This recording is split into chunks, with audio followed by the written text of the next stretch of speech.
All right, let's dive right in. Today, we're going to unpack one of the most critical concepts in all of Canadian tax, the idea of related persons. It's all laid out in Section 251 of the Income Tax Act, and trust me, getting a firm grip on this is absolutely essential if you want to navigate the world of tax planning. My goal here is pretty simple, to give you a clear, logical way to think about and analyze these rules, which can, at first glance, seem pretty complex. So here's our game plan for today. We'll start with the big why behind it all, the arm's length principle. Then we'll break down the three main categories: individuals, corporations, and people, and finally, two corporations. And to make sure it all sticks, we'll run through some practical case studies. So let's get started. Now, before we even touch on who is related, we have to understand why the government cares so much. And that whole conversation, really, it all comes back to one core idea: the arm's length principle. Think about it this way. The entire tax system is built on the assumption that when two strangers make a deal, they're both trying to get the best price. They're acting in their own self-interest, so the result is probably fair market value. But what happens when it's a parent selling to a child, or a person selling to their own company? Well, that assumption completely falls apart. The law worries that they might set a price to minimize tax, not based on what the asset is actually worth. And this is where the rubber really meets the road. The Income Tax Act, or the ITA as we call it, doesn't mess around. Section 251(1)(a) makes it crystal clear. If you fit the definition of related persons, then for tax purposes, you are automatically considered, you're deemed, not to be dealing at arm's length. That one sentence has massive consequences, affecting everything from capital gains to business losses. Okay, so let's start with the most straightforward question. Who is considered related? We'll begin with the first group, the one that makes the most intuitive sense: individuals. Now, here's where you have to pay close attention. Marriage, common law, adoption, those are pretty clear. But the term blood relationship is a classic example of tax law being incredibly specific. It's not just any blood relation. Subsection 251(6) defines it as your direct vertical line, parents, children, grandparents, grandchildren, and your horizontal line, meaning your siblings. What's not included? Aunts, uncles, nieces, nephews, and, very importantly, cousins. That distinction trips a lot of people up, and it's going to be key in our case studies later. All right, so we've got individuals down. Now let's bring corporations into the mix. How does the axe connect a person to a company? Well, it all boils down to one powerful word: control. And for our purposes, control generally means owning more than 50% of the voting shares. You have the power to make the final call. You can think of this section as a cascade, a set of dominoes. First, if you control the company yourself, boom, you're related to it. Easy enough. Second, maybe you don't have control on your own, but you and your brother, who we know are related, own it together. Well, then you are both considered related to that corporation.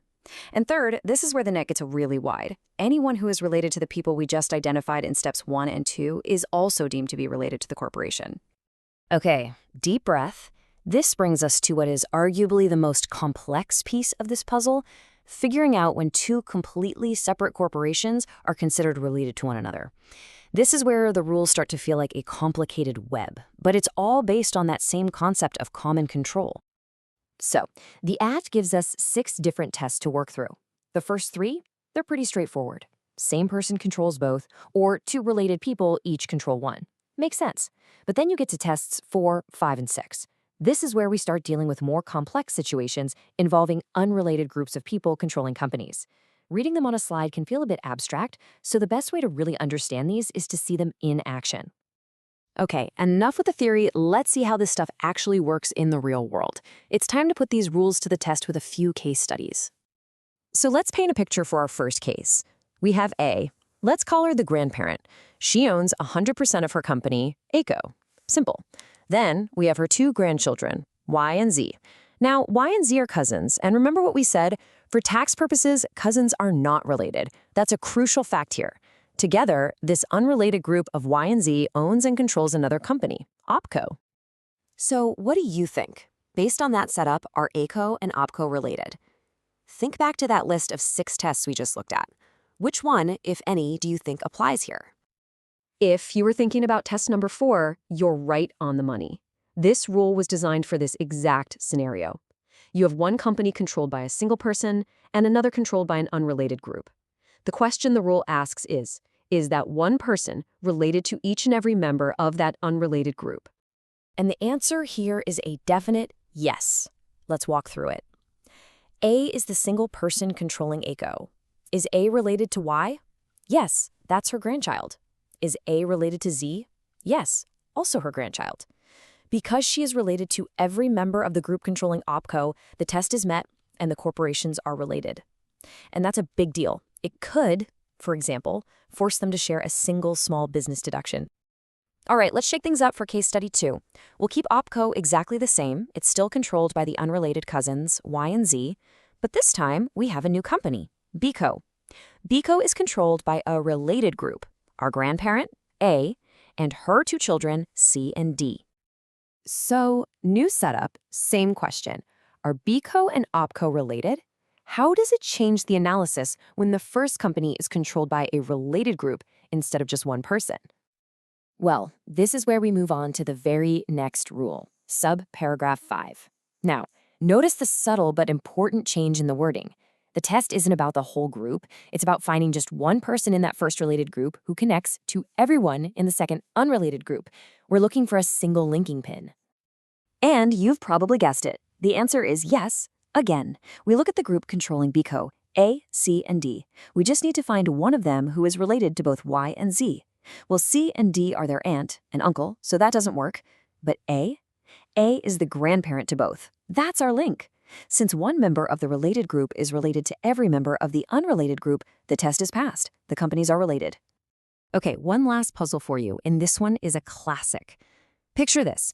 You have 3 business partners, Mr. X, Mr. Y, and Mr. Z. They are not related to each other, and they control XYZ Co.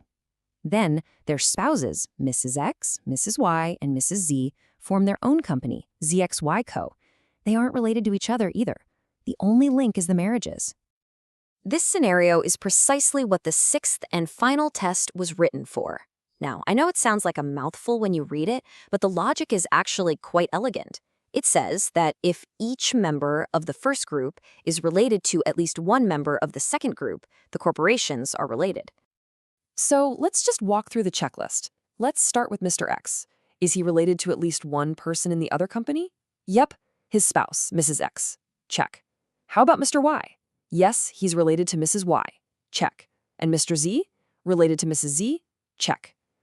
Because every single member of the first group has a related counterpart in the second group, the test is met. The companies are related. This rule exists specifically to prevent partners from splitting their business into 2 to, say, multiply their access to the small business deduction. So, there you have it. That's our deep dive into the logic of Section 251. And I hope you can see now, this is so much more than just an academic exercise. Understanding these definitions is absolutely fundamental to professional tax practice. It shapes everything. So I'll leave you with a question on the screen to think about. How do these intricate rules actually influence the strategic choices that people make in structuring their businesses and planning for the future? It's something every advisor and business owner has to grapple with.